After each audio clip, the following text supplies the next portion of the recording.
Hey guys. You want the tea? Oh, I knew it. Let's do it. Now you get me going. I'm gonna let you guys know right now, this is still a review and a recap, but it's also a rant. Because what the hell was this? What the hell was this? What's up, you guys? Welcome back to my channel, or welcome if you're new. I'm very irritated right now. Is my mic connected? Child, let's hope so. I'm very annoyed because anyways, this is going to be a review of, what show is this? Perfect Match Season 1, my last season. First and last. Never again. Season 2 will not see me. Okay?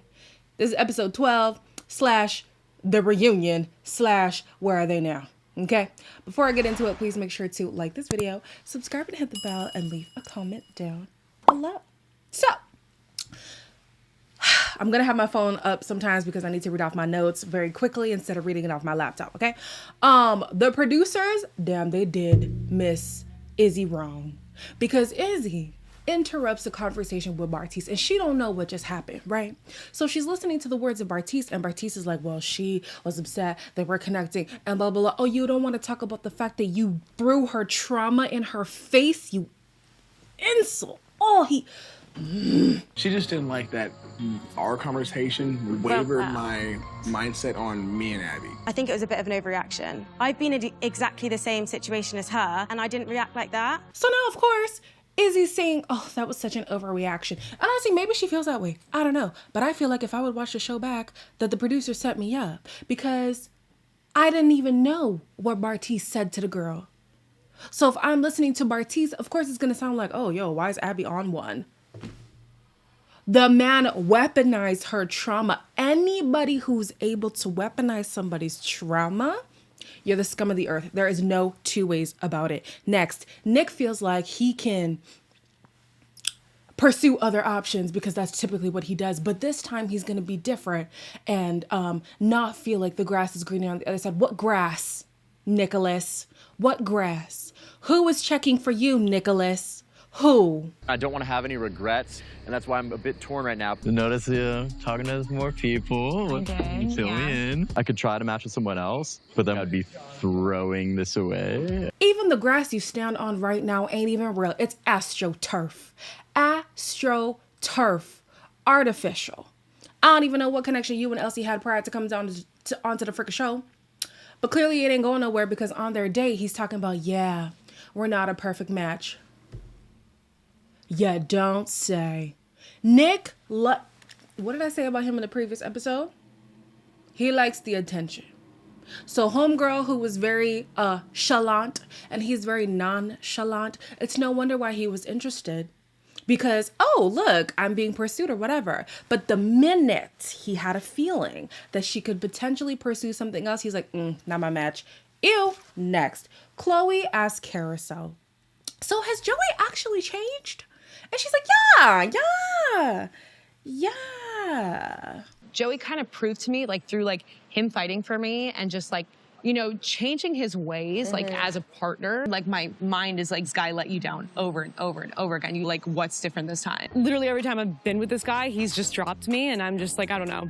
I just feel like I'm being stupid. So the change is that he changed so much that he didn't change, and that's why you're scared and terrified. Girl, what is it? Did he change or did he not change? Did he change or did he not change? And if he changed, what was the change? Okay? We get to see their freaking final date too. And he proposed. Why?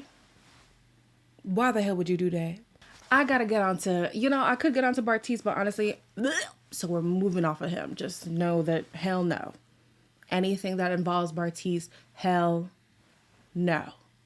Chloe says she would love to pursue things with Shane, but the emotional outbursts, which have been present from the moment we have encountered this man, might be a little too much for her. Sometimes you don't handle situations the right way. If that happens on the outside world, then it's not going to end well. I want to be a better person because of you. It's like all these things. Like when I'm with people in the past, it's like I don't think about that kind of stuff. You want to be a better person for who?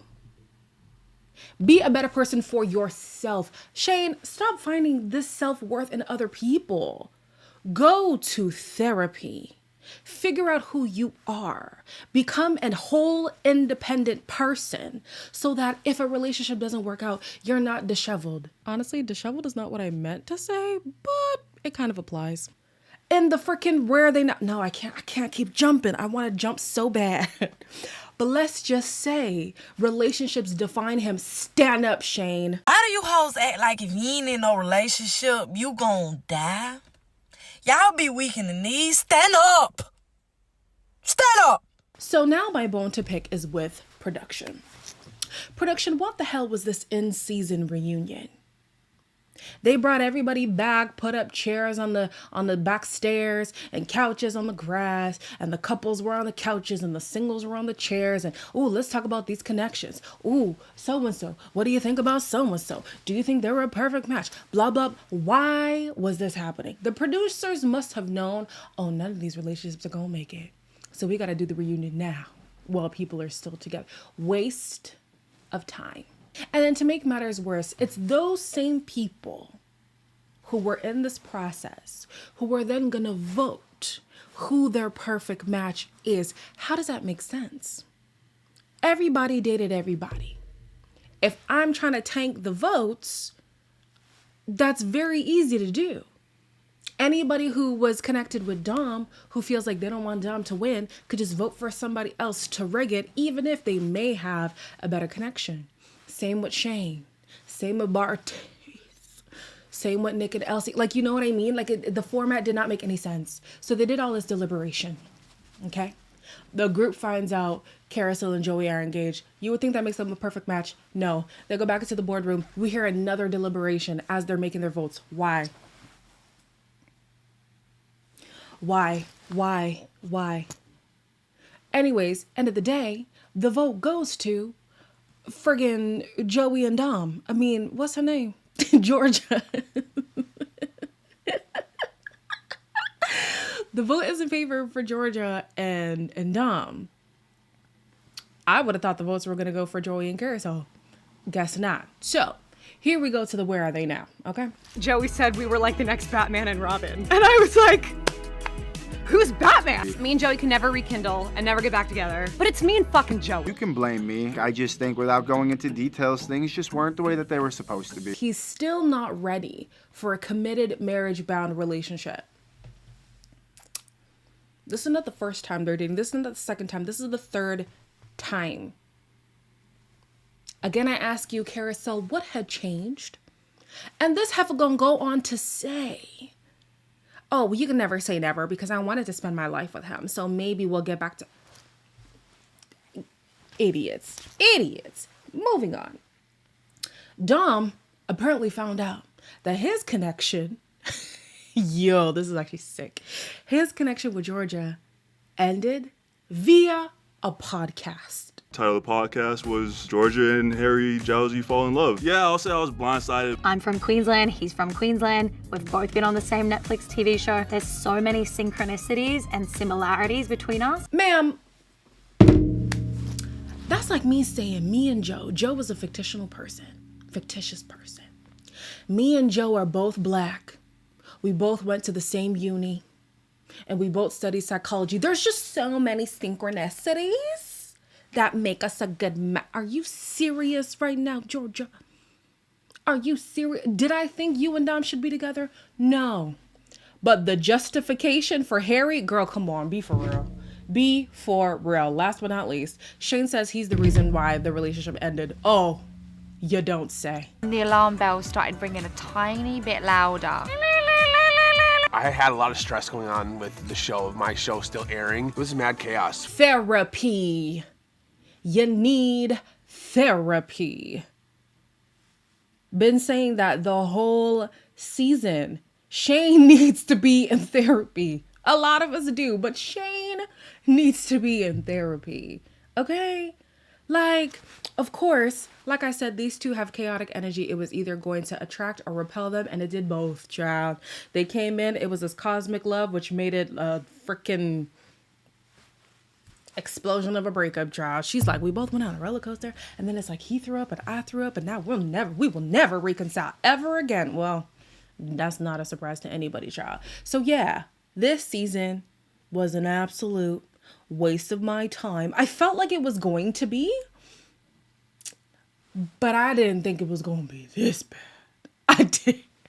I didn't think it was going to be this bad. Some postseason revelations. Of course, Georgia now has a connection with Harry. Apparently, Zay and Savannah are dating now. Sure. Season 2 will not be seeing me. Okay? What were y'all's thoughts on this season? If you watched it, if you only watched my recaps, well, I bet you feel the same way that I do. So that's all I have for you guys today. Like, comment, share, and subscribe. Don't dare create a season 2 Netflix, please. Just save your money at that point because y'all need it.